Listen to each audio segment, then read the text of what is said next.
19 ఏళ్ళ అమ్మాయి వాళ్ళ ఫ్రెండ్స్ అండ్ క్లాస్మేట్స్ ఎవరైతే ఉన్నారో వాళ్ళు క్యాస్ట్ కారణంగా అమ్మాయిని హెరాస్మెంట్ చేసి ఒక ట్రామాలోకి నెట్టేస్తే వాళ్ళ టీచర్స్ ఎవరైతే ఉన్నారో దాన్ని అడ్వాంటేజ్గా తీసుకొని ఒక టీచర్ అమ్మాయిని సెక్షువల్లీ హెరాస్ చేస్తే ఆ యొక్క ట్రామాలో అమ్మాయి 2 months హాస్పిటల్ బెడ్ పై నుండి అట్ లాస్ట్ తన ప్రాణాలను వదులుతుంది. ఈ ఇన్సిడెంట్ ఎక్కడో జరిగిన ఇన్సిడెంట్ కాదు, ఇది మన ఇండియాలోని హిమాచల్ ప్రదేశ్లోని ధర్మశాల అనే గ్రామంలోని గవర్నమెంట్ కాలేజ్లో జరిగిన ఇన్సిడెంట్ ఇది. ఈ ఇన్సిడెంట్ గురించి నా మాటల్లో మీరు వినేది కాదు, ఆ అమ్మాయి యొక్క మాటల్లోనే వినండి.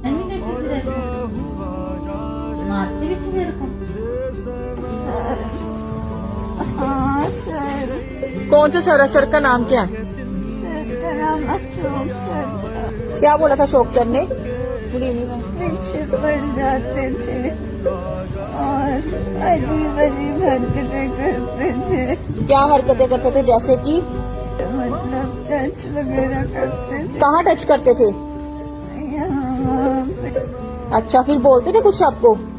क्या बोलते थे? क्या बोलते?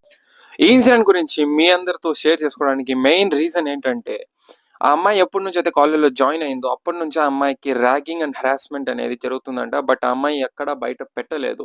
అది క్రమక్రమంగా పెరిగి ఆ అమ్మాయిని మెంటలీ అన్స్టేబుల్ చేసి అట్ లాస్ట్ ఆ అమ్మాయి ప్రాణాలే తీసేంత స్టేజ్కి ఆ అమ్మాయి ట్రమటైజ్ అయ్యింది.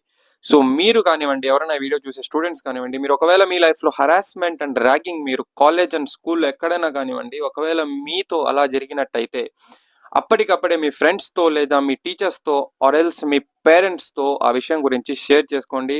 దాన్ని మీ లోపలే పెట్టుకొని ఆ ట్రామాని పెద్దదిగా చేసుకోకండి. అండ్ అలాంటి హెరాస్మెంట్ అండ్ ర్యాగింగ్ చేసే వాళ్ళపైన పోరాడండి, బట్ దానికి మాత్రం మీరు లొంగిపోకండి.